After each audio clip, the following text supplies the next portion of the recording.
이건 우리나라 같은 후진국이고, 배경은 다르지만 이거는 경제성장 제일주의, 요거는 복지제일주의에서 행정국가가 절정기에 이르렀던 때예요. 이때가 비용이나 이런 것보다는 무조건 뭐 분배, 성장 이것만 가는 거예요.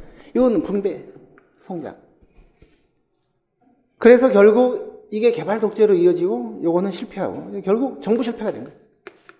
결국 정부가 너무 나대다가 실패했다. 그러니까 방금 우리가 공부했던 시장 실패는 이때 생긴 거고, 이때 요거가 정부 실패를 초래하게 됐던 거예요. 자, 그래서 이제는 어떻게 할 거냐?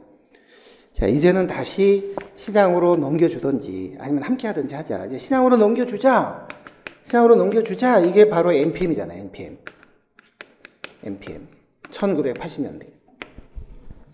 그래서 NPM은 형평 이런 거 다 이제 복지 이런 거 줄입니다. 복지 축소. 그리고 효과 생각을 하더라도 능률하고 함께 생각을 하자는 거예요. 복지 이런 건 좀 줄이고 효과 물론 중요한데 비용도 좀 생각하면서 효과를 생각하자. 그래서 이 둘을 합쳐서요. 효율이 나온 거예요. 효율. NPM 때. 효율성. 그래서 효율성은 효과와 능률을, 효과성과 능률성을 절충시킨 이념이에요. 그래서 정부 실패를 해결하기 위한 대안으로 등장을 했죠. 이때요.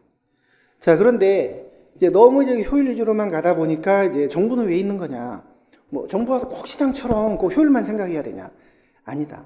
그래서 다시 이제 국가와 시민사회와 시장이 서로 함께 믿고 신뢰하고 협력하면서 함께 통치하는 게 중요하다. 그래서 90년대 중반에는요, 거버넌스가 등장을 했는데, 이때는 시장화, 탈정치 이게 아니라 다시 재정치, 행정은 정치로 봐야 된다.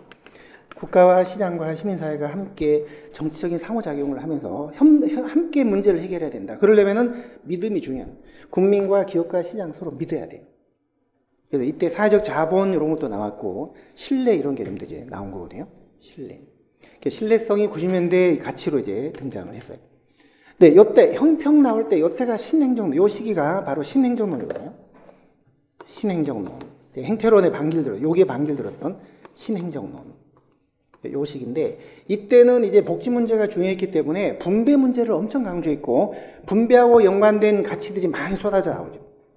자, 그게 바로 이제 공익 문제라든지 자유, 그 다음에 형평, 평등, 정의, 복지 이런 것들을 강조했거든요. 자, 그래서 이때 신행정론 때 분배 문제를 강조했던 이런 6가지 이념을 우리가 본질적 가치라고 해요. 가장 분배 문제가 최종적인 그 이념이기 때문에 이런 것들을 본질적 가치다 해서 공자님이 형평을 정복했다. 공자, 형평, 정복.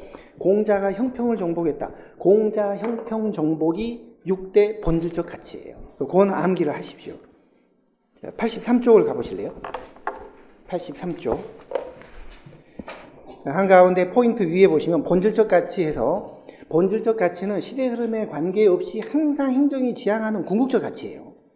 그 다음에 수단적 가치는 그 본질적 가치를 달성시켜주는 도구가 되는 가치예요. 그건 시대 흐름에 따라 우선순위가 바뀔 수 있어요. 이런 것들은 바뀔 수 있어요. 시대 흐름에 따라 우선순위가 뭐 여기 중시되다가 여기 중시되다가.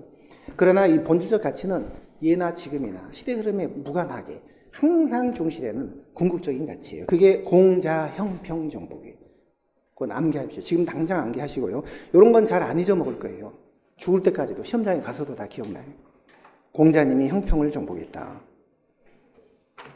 자, 그래서 81쪽의 그 이념의 변천 요거 시대 상황에 따라 행정 이론이 바뀌었고 행정 이론에 따라서 추구했던 가치가 이런 식으로 바뀌었다.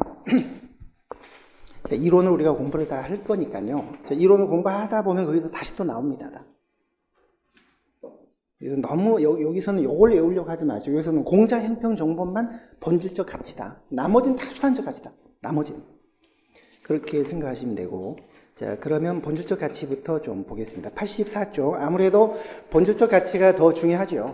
수단적 가치보다. 그래서 84쪽에 3번이 A급 100분의 100이에요. 네, 특히 그 중에서도 더 선별적으로 공익이 A급이에요. 엄청 중요합니다. 뒤에 나오는 형평. 자, 87쪽에 2번. 형평도 중요합니다. 엄청 A급이에요. 사회적 형평. 로마 2번. 그 다음에 89쪽에 맨 아래 로마 3번. 정의, 이것도 A급입니다. 그 세 가지. 공익성, 형평, 정의, 요 세 개는 엄청 중요한 거예요. 제일 중요한 이념. 그리고 나머지 이념들이 있는데 그거는 조금 중요도가 떨어지니까요. 요 흐름만 일단 아시고 요거 세 가지 이념을 좀 보겠습니다. 85쪽부터 보시죠. 84쪽부터 공익. 공익이라는 거는 일본의 그러니까 사익의 반대말이죠. 공익은 사익의 반대말이죠. 개개인의 이익, 특정 집단의 이익은 사익이고 사회 전체가 추구하는 공통된 이익, 이게 공익이죠. 공익. 흔히 사익과 공익은 이제 충돌된다고 하잖아요. 그런데 과연 사익과 공익이 충돌되는 거냐, 다른 거냐, 아니면 사익이 모여져서 공익이 되는 거냐, 아니면 사익과는 별도로 공익이 따로 있는 거냐에 대해서 두 가지 학설이 있고, 이 두 가지 학설이 바로 우리 행정의 엄청 중요한 내용이에요. 선진국과 후진국의 어떤 행정의 특성을 얘기할 때도 이 공익의 본질을 가지고 얘기를 합니다. 그래서 85쪽 4번 공익의 본질에 관해서 실체설, 다음 쪽에 과정설 두 개 학설이 나오는데 이게 어마어마하게 중요해요. 이거는 뒤에 나중에 2장 3장하고 다 연결돼서 또 자꾸 이 얘기가 나오거든요. 그러니까 정확하게 감을 잡아요. 감만 잡으시면 외울 거 하나도 없어요.